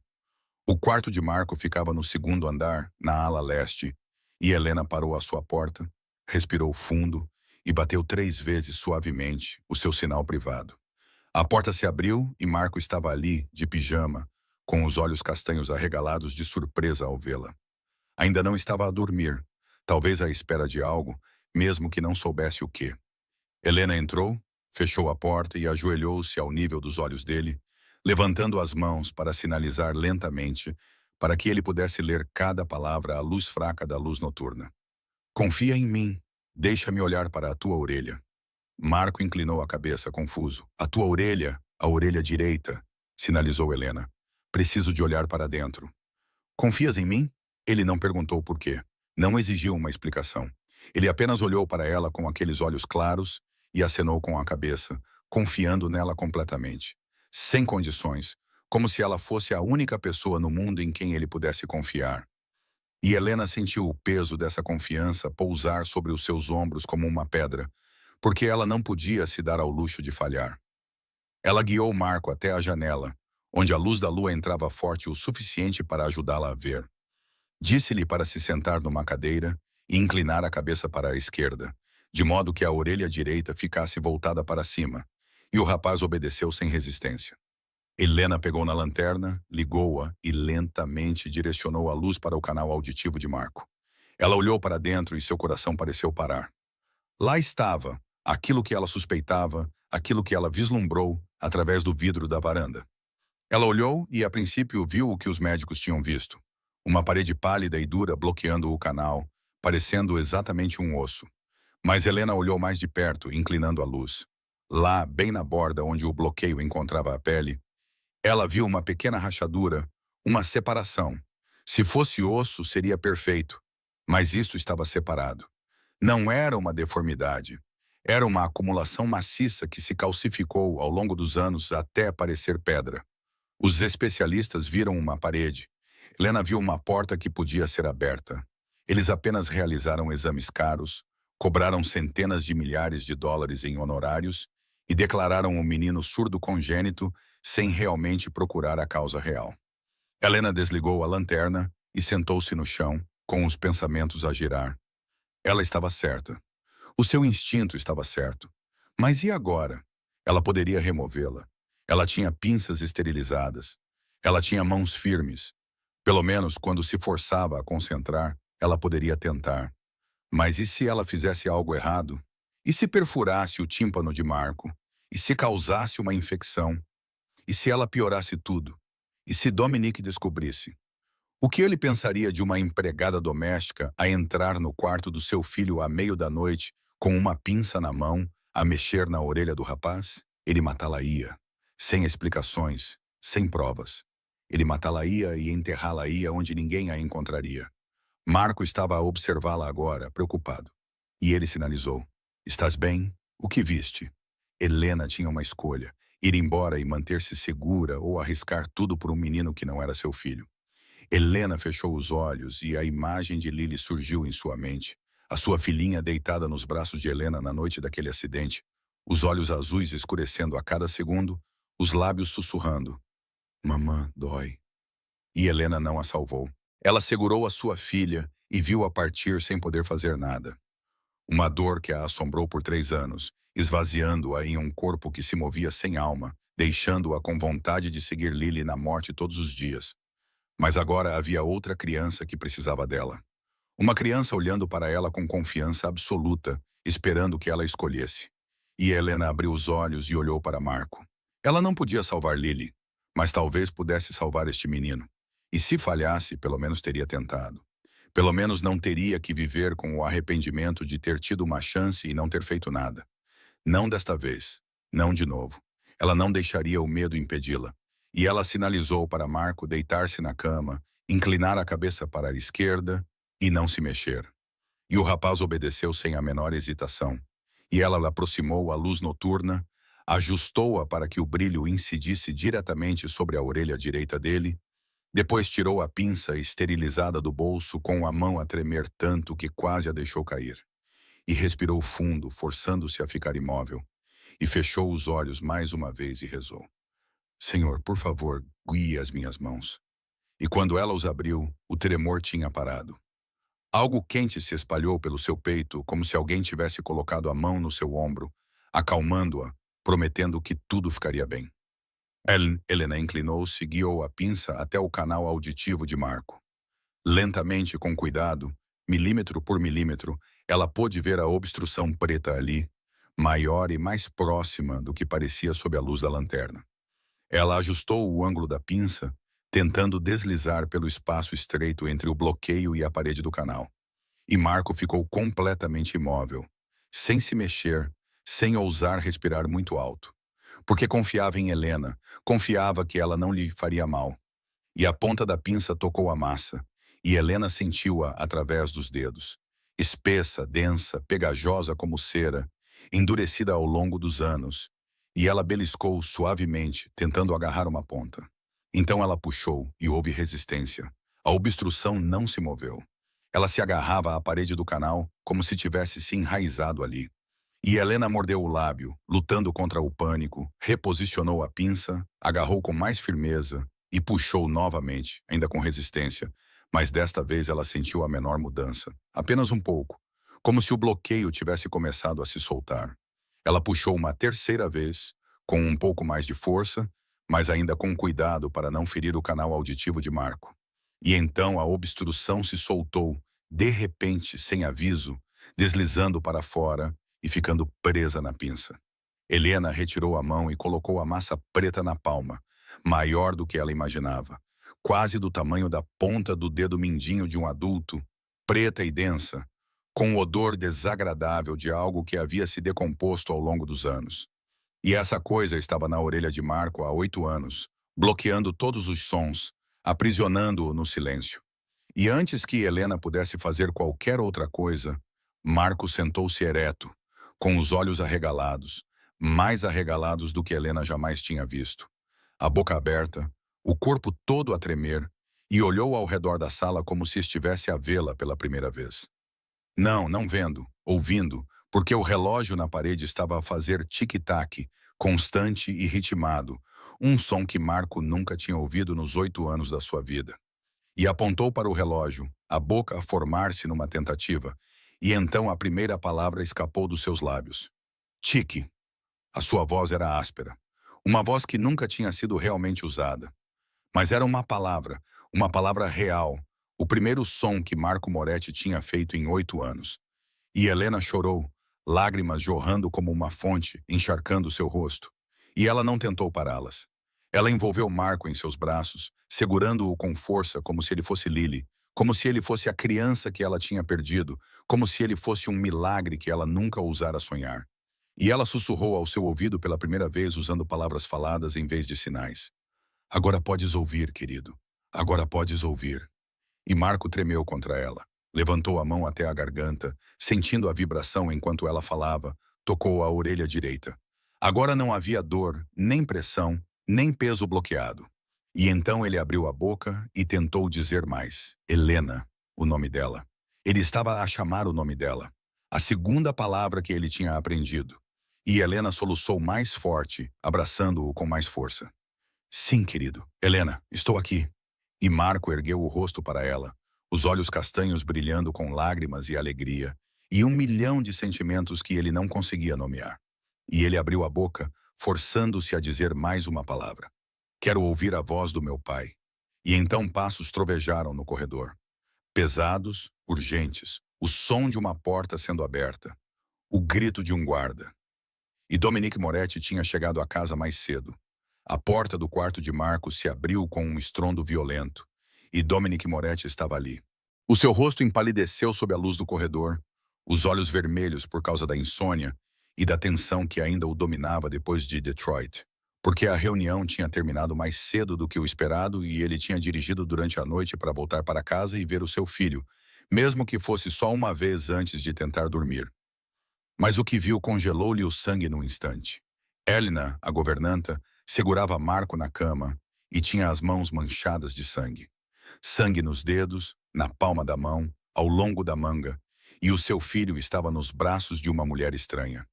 E havia sangue, o sangue do seu filho, e o mundo de Dominique desmoronou-se num único batimento cardíaco, até que não restava nada nele além de vermelho.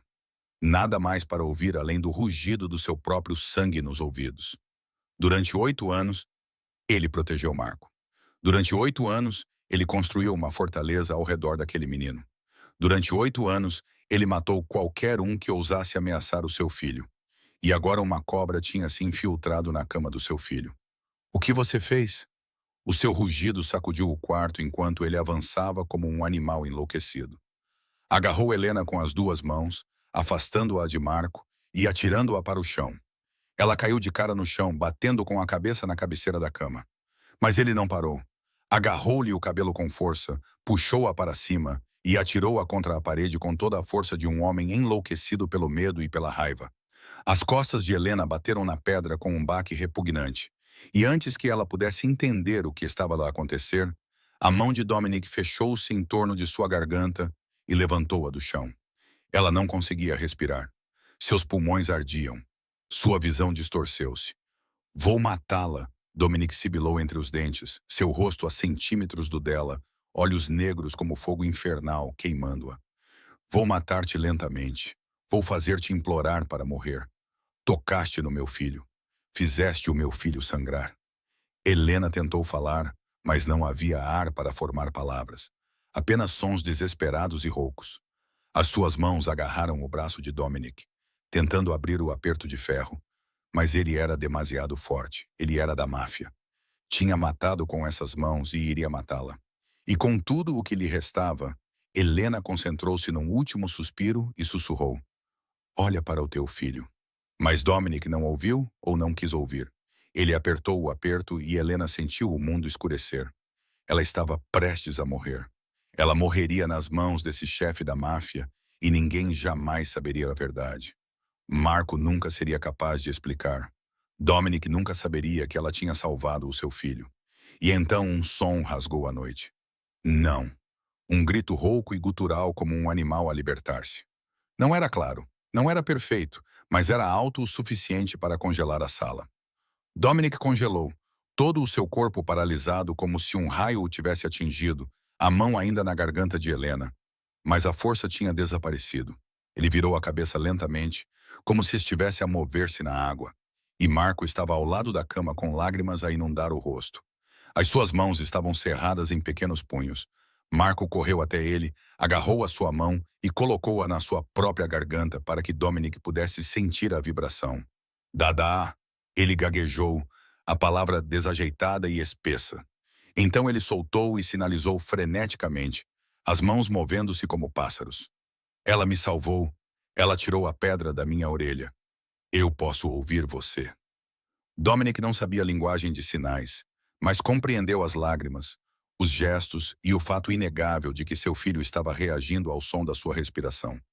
Dominic levantou a mão e tocou o rosto do filho, como se precisasse confirmar que aquilo era real. Lágrimas escorriam livremente. Pela primeira vez em 8 anos, chorou na frente de alguém. Tu consegues ouvir, repetiu como um homem enlouquecido. O meu filho consegue ouvir. Mas então os seus olhos se voltaram para Helena, encolhida no chão, com a garganta machucada e escura, a tossir sem parar. E ele olhou para a sua própria mão, a mão que quase a matou, e viu o sangue na pele dela, o sangue que ainda não compreendia. E o medo voltou a invadi-lo, porque não compreendia o que estava a acontecer. E precisava de respostas. Precisava de um médico. Precisava de alguém que lhe explicasse como o seu filho podia de repente ouvir após 8 anos. Vince, gritou ele, e o chefe de segurança apareceu instantaneamente na porta. Leva-a, tranca-a na sala de segurança, sem contato com ninguém. Então Dominic virou-se para Marco e pegou o menino nos braços. E prepare o carro. Vamos levar Marco para o hospital agora mesmo. E Helena foi arrastada por 2 guarda-costas, fraca demais para lutar, conseguindo apenas dar uma última olhada em Marco antes que a porta a engolisse. E o menino olhou para ela com aqueles olhos castanhos cheios de preocupação, a boca se movendo como se quisesse dizer algo. Mas ela já tinha ido embora. E no hospital, a verdade esperava por Dominic. Uma verdade que destruiria tudo o que ele pensava saber. O Northwestern Memorial Hospital brilhava com luzes no meio da noite quando Dominic Moretti entrou com o filho nos braços, depois de ter ligado antes e pedido que preparassem os melhores médicos que tivessem. E quando ele chegou, toda uma equipa médica já esperava na entrada das urgências. Ninguém ousou perguntar por que o mais notório chefe da máfia de Chicago havia aparecido às 2 da manhã com uma criança. Eles só sabiam obedecer. Marco foi levado às pressas para uma sala da clínica de otorrinolaringologia e os médicos fizeram todos os exames, desde examinar o ouvido até medir a audição. A tomografia computadorizada até verificar os reflexos auditivos, enquanto Dominic andava de um lado para o outro no corredor, como um animal preso atrás de grades, esperando pelo veredicto.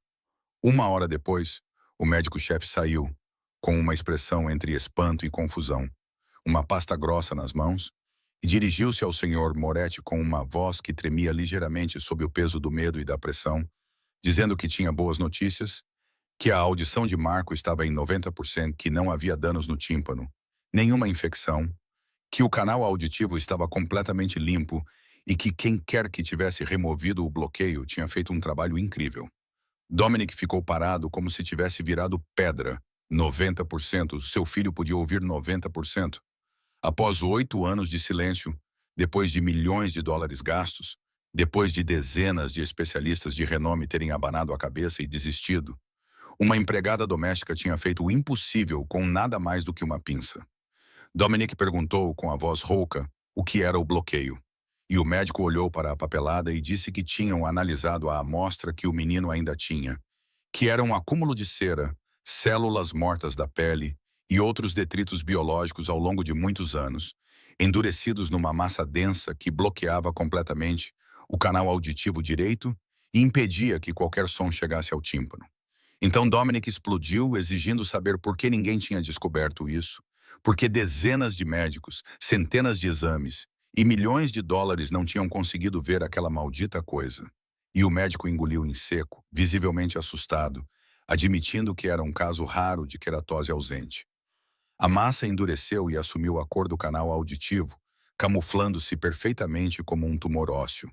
A maioria dos médicos teria medo de tocá-la por receio de danificar o cérebro, explicou o médico. Era um erro fácil de cometer para um médico honesto, mas para um especialista deveria ter sido óbvio. Dominic sentiu o sangue ferver, arrancou a pasta das mãos do médico e exigiu todos os registros médicos antigos do seu filho. Todos eles imediatamente. 15 minutos depois, ele estava sentado numa sala de conferências do hospital, com uma pilha de arquivos de quase meio metro de altura à sua frente, registros do Johns Hopkins, da Mayo Clinic, da Suíça, de Tóquio e de dezenas de outros lugares. Ele virou página após página, lendo relatório após relatório, procurando por algo que ainda não conseguia nomear, até que encontrou na página 47. Um relatório de 5 anos atrás do Dr. Howard Stern, o maior especialista em otorrinolaringologia do país, o homem a quem Dominic pagara o 500 mil dólares para examinar Marco. E lá estava, em tinta preta sobre papel branco, uma obstrução densa observada no canal auditivo direito, com uma recomendação para remoção imediata. Dominic leu a linha várias vezes, 1, 2, 10 vezes, sem entender, porque o Dr. Stern tinha visto. Há 5 anos ele tinha visto a obstrução. Ele tinha anotado. Ele tinha recomendado a remoção. Então por que ninguém tinha feito nada? Por que ninguém tinha contado a Dominic? Por que Marco tinha permanecido surdo por mais 5 anos? Dominic virou a página e encontrou a resposta numa pequena nota manuscrita no canto. O paciente foi sinalizado para um protocolo de tratamento contínuo com instruções para não resolver o problema. Cobrança mensal, 50 mil dólares. Dominic leu essas palavras e sentiu o seu mundo desmoronar, porque eles sabiam. O Dr. Stern sabia. E talvez outros também soubessem. Eles tinham visto um problema simples que poderia ter sido resolvido em minutos. Mas não o curaram. Deliberadamente, não o curaram. Porque no momento em que Marco estivesse bem, Dominic deixaria de pagar. E mantiveram o seu filho surdo durante 5 anos, cobrando 50 mil dólares por mês por tratamentos sem sentido, transformando o desespero de um pai numa mina de ouro. As mãos de Dominic começaram a tremer. O papel amassou-se nas suas mãos quando ele o apertou com demasiada força. E ele sussurrou com a voz a tremer de fúria que eles mantiveram o seu filho surdo de propósito por dinheiro. Levantou-se, chutou a cadeira e gritou por Vince. O chefe de segurança apareceu em segundos e Dominic deu a ordem com uma voz fria como gelo para encontrar Dr. Howard Stern e trazê-lo vivo à sua frente. Vince acenou com a cabeça e desapareceu. Dominic ficou ali, respirando com dificuldade, tentando conter a raiva que ameaçava afogá-lo. E então outro pensamento o atingiu como um raio. Helena, a governanta que ele quase matou, a mulher que viu o que dezenas de médicos escolheram ignorar, a mulher que fez o que eles se recusaram a fazer, a mulher que salvou o seu filho enquanto eles o esgotavam, e Dominic colocou as mãos em volta do pescoço dela. Ele quase a matou, a única pessoa que disse a verdade, e quase acabou com ela com as próprias mãos. Dominic voltou para a propriedade a uma velocidade louca, deixando Marco no hospital sob os cuidados do médico e sob a proteção da sua equipa de segurança. Então, voltando sozinho porque precisava de ver Helena, precisava de olhar nos olhos dela e dizer palavras que nunca tinha dito a ninguém na vida. A sala de segurança ficava na cave da mansão, uma caixa fria de betão com uma cadeira de ferro e uma lâmpada fraca e intermitente no teto. E Helena estava sentada ali sozinha na escuridão, A sua garganta estava machucada com a marca clara dos 5 dedos de Dominic. Os seus lábios estavam rachados e secos de sangue, mas ela não estava a chorar. Ela estava a rezar. Quando Dominic abriu a porta e entrou, Helena levantou a cabeça. E não estava com medo, nem zangada. E naqueles olhos azuis havia apenas uma pergunta. O Marco está bem? Dominic ficou ali parado a olhar para a mulher que quase tinha matado poucas horas antes, trancada numa sala escura, com a garganta machucada pelas suas mãos. E a primeira coisa que ela perguntou foi se o seu filho estava bem. Não ela, não o seu destino, mas Marco. Os joelhos de Dominic cederam. E ele, o chefe da máfia mais poderoso de Chicago, o homem que fazia toda a cidade tremer, caiu de joelhos diante de uma empregada doméstica numa sala de detenção sem janelas. Desculpe, sussurrou ele com a voz embargada. Desculpe. Sinto muito. Muito mesmo. Helena olhou para ele e não disse nada. Os médicos sabiam. Dominic continuou, cada palavra saindo como se estivesse a rasgar a sua garganta. Há 5 anos, eles viram o bloqueio no ouvido de Marco. Eles escreveram isso no prontuário. Eles recomendaram removê-lo. Mas não o fizeram. Eles deliberadamente não o fizeram porque todos os meses eu lhes pagava os $50.000 por tratamentos sem sentido. Transformaram o meu filho numa vaca leiteira e sugaram-me até a última gota durante 5 anos. Ele olhou para Helena com os olhos vermelhos. Eu confiei neles. Gastei milhões com eles. Achei que fossem os melhores. Mas tu, uma empregada doméstica sem diploma, sem dinheiro, sem poder, tu viste o que eles escolheram ignorar. Salvaste o meu filho enquanto eles me sangravam. Ele baixou a cabeça. Viste o meu filho quando mais ninguém o viu. Importaste-te quando o mundo inteiro lhe virou as costas. E eu quase te matei por isso. Helena olhou para o homem ajoelhado à sua frente. Viu a dor nos seus olhos, viu o remorso a destruí-lo por dentro, e viu um pai, da mesma forma que ela já fora uma mãe, a tentar proteger o único filho que lhe restava por todos os meios possíveis. Eu tinha uma filha, disse Helena, com uma voz tão suave quanto um sopro. Lily, ela morreu há 3 anos num acidente de carro. Ela morreu nos meus braços. Dominic levantou a cabeça surpreendido. Eu não consegui salvá-la, continuou Helena, com lágrimas escorrendo pelo rosto. Eu a segurei e a vi partir e não pude fazer nada. Essa dor me mata todos os dias. Mas quando olhei para Marco, quando o vi solitário, sofrendo e invisível para o mundo, vi Lily. Vi os olhos da minha filha a olharem para mim no rosto daquele menino. E não consegui ir embora. Não conseguia ficar ali parada a ver outra criança sofrer quando podia fazer algo. Ela enxugou as lágrimas e olhou diretamente nos olhos de Dominic. Não pude salvar a minha filha, mas não podia abandonar Marco. Dominic levantou-se, deu um passo à frente e fez algo que nunca tinha feito com ninguém além de Isabela. Abraçou Helena, um abraço gentil e cuidadoso, como se ela fosse a coisa mais preciosa que ele já tivesse tocado. Obrigado, sussurrou ele. Obrigado por salvar o meu filho. Eles voltaram juntos para o hospital. E quando entraram no quarto de Marco, Helena viu o menino sentado na cama usando um par de fones de ouvido grandes, os olhos fechados com força, todo o corpo balançando ao ritmo que só ele podia ouvir. Ele estava a ouvir música pela primeira vez na vida. Quando Marco abriu os olhos e viu Helena, tirou os fones de ouvido, saltou da cama, correu até ela e se jogou nos seus braços, segurando-a como se tivesse medo que ela desaparecesse. Obrigado, disse ele com a voz ainda rouca, mas mais clara do que antes. Obrigado, Helena. Helena abraçou-o, chorando e sorrindo ao mesmo tempo. Não foi nada, querido. Não foi nada mesmo. Marco soltou-a e virou-se para o pai, aproximou-se, ficou em frente a Dominic e colocou a mão no peito dele. Pai, conseguiu sussurrar, com os olhos castanhos brilhando, a palavra mais clara desta vez. Ele encostou o ouvido ao peito de Dominic e sorriu, sinalizando. Bum, bum, bum, bum, bum. Dominic rapidamente se ajoelhou, puxou o filho para os braços e, pela primeira vez em 8 anos, chorou sem esconder. Chorava de alegria, chorava de arrependimento, chorava por todos os anos perdidos, todas as oportunidades perdidas, todos os momentos em que ele deveria ter estado ao lado do seu filho, mas escolheu fugir. Eu amo-te, sussurrou ele ao ouvido de Marco, dizendo as palavras em voz alta pela primeira vez, em vez de as enterrar em silêncio. Eu amo-te tanto. Marco abraçou o pai com força e sorriu, o sorriso mais brilhante que a propriedade Moretti já tinha testemunhado. Helena ficou ao lado deles, observando pai e filho abraçados, e sentiu algo quente se espalhar pelo seu peito. Ela ergueu a cabeça e olhou para o teto, como se pudesse ver através dele o céu acima. Conseguiste, Lily, sussurrou ela, com lágrimas a cair. Eu salvei aquele menino. Pode se orgulhar de mim? E naquele momento, Helena sentiu como se alguém a estivesse a abraçar por trás. Um abraço pequeno, caloroso e familiar. Como se Lily estivesse ali, sorrindo, dizendo que tudo ficaria bem. Às vezes, Deus não envia milagres por meio de hospitais luxuosos ou médicos famosos. Às vezes, Ele envia milagres por meio de mãos que foram destruídas e ainda assim escolhem curar.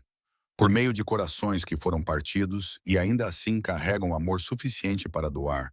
Por meio de pessoas comuns com fé extraordinária. E essa é a lição que esta história quer dar a todos nós. Que os milagres não se encontram no dinheiro ou no poder. Os milagres encontram-se no cuidado genuíno, na ousadia de ver o que os outros ignoram, na ousadia de agir quando todos os outros permanecem em silêncio. E às vezes, a pessoa que muda em sua vida não é um especialista ou uma celebridade, mas simplesmente uma pessoa comum com um coração amoroso. A história de hoje termina aqui. Obrigado por ficar conosco até ao último momento. E se esta história tocou o seu coração, se sentiu comovido, inspirado ou aprendeu algo significativo, inscreva-se no nosso canal, clique em gostar e partilhe este vídeo com as pessoas que ama. Cada inscrição, cada gostar, cada partilha é uma poderosa fonte de motivação que nos ajuda a continuar a trazer-lhe histórias significativas todos os dias. E adoraríamos saber a sua opinião. O que você achou desta história? Você já conheceu alguém como Helena na sua vida? Ou já foi a pessoa que viu o que ninguém mais viu? Compartilhe conosco nos comentários abaixo. Lemos todos os comentários e valorizamos cada mensagem do fundo do nosso coração. E por fim, desejamos a todos que estão assistindo a este vídeo boa saúde, uma vida alegre e dias repletos de paz e felicidade. Lembre-se de que você pode ser o milagre de alguém hoje. Tudo o que você precisa fazer é ousar abrir o seu coração e se importar. Até logo e nos vemos novamente no próximo